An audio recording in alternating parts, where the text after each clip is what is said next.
Hello everyone, this is Baeza and welcome to our YouTube channel. And today we have a special topic, and that is alternative funding methods. We're going to be talking about anything from crowdfunding sources to venture capitalists, grants, and angel investors. And we're going to discuss a couple of things as to why some of these are great, but also some of these things some of these options may come with some repercussions. So let's go ahead. Before we get started, make sure that you click on the like button, that you subscribe, and that you hit that notifications, and that way it's going to help us grow our channel. So let's go ahead and get started.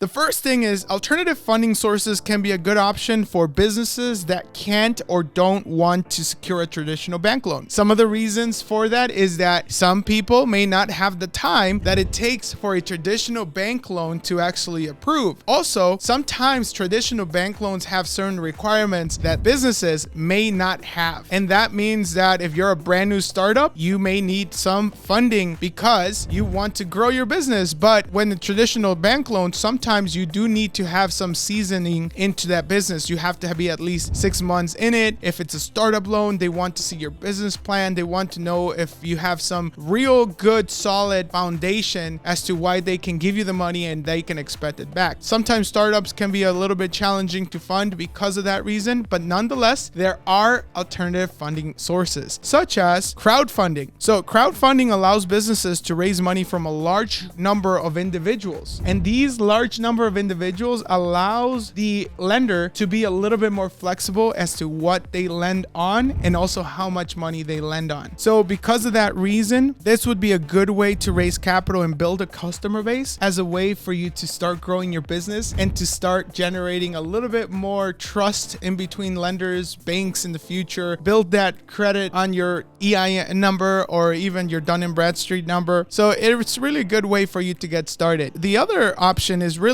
angel investors. Angel investors are typically high net worth individuals that can give you access to capital with very limited terms or requirements, but they typically do give you access to the funds in exchange for a stake of the company, similar to what you guys seen on Shark Tank. This could be a great option for people that simply have a great idea, or maybe they already have a proven concept and for some reason they're just running into a little bit of a mountaintop there where they just need a little bit so they can get over the hump, and then everything's gonna go great. Sometimes that happens when you have a big order and you don't have enough money to fulfill it, but you just need that one person that can believe in you, and that way you can move to the next step and grow your business. That's something that's really important for anyone that's looking to grow their company if they're just needing that little extra push. You also get access to their expertise, to their connections, and it's a really great way for you to fund your business as well. Now, we're talking about venture capitalists next. Those are typically professional investors who can provide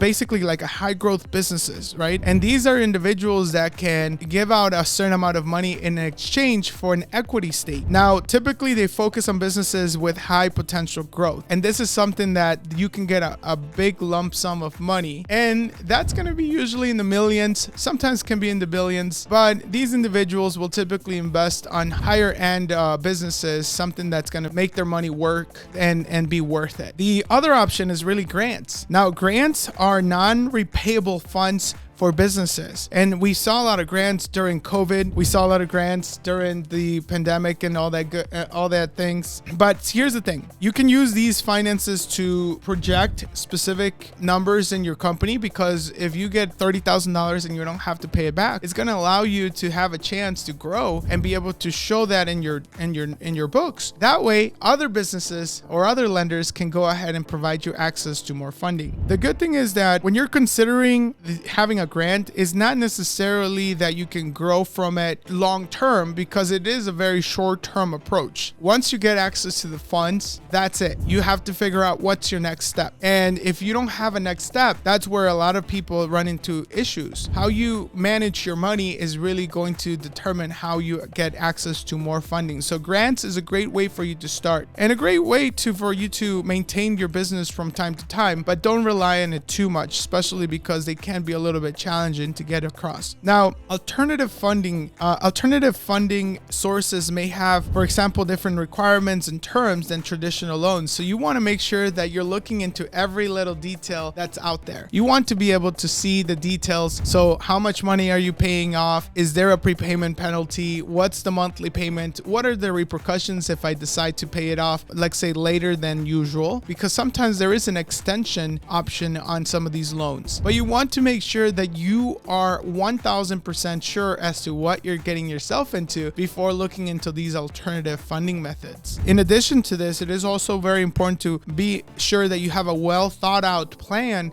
for your business. Because at the end of the day, you're not only just doing this for the investors so they can feel comfortable. You want to make sure that you do this for your business, for yourself. If you are able to have a good, solid business plan, there's really no limits to how you can get access to money, whether it's a traditional loan or whether it's a private investor, an angel investor, or even a crowdfunding source. There's no way for you to have limitations on how to get access to funds. But again, you have to know how will you get access to more money later on, and that's by generating more revenue and generating more confidence in the marketplace. So having said that, you guys, this is a very short video on how you can find alternative funding sources. Hopefully this was helpful for you. We'll talk to you guys soon.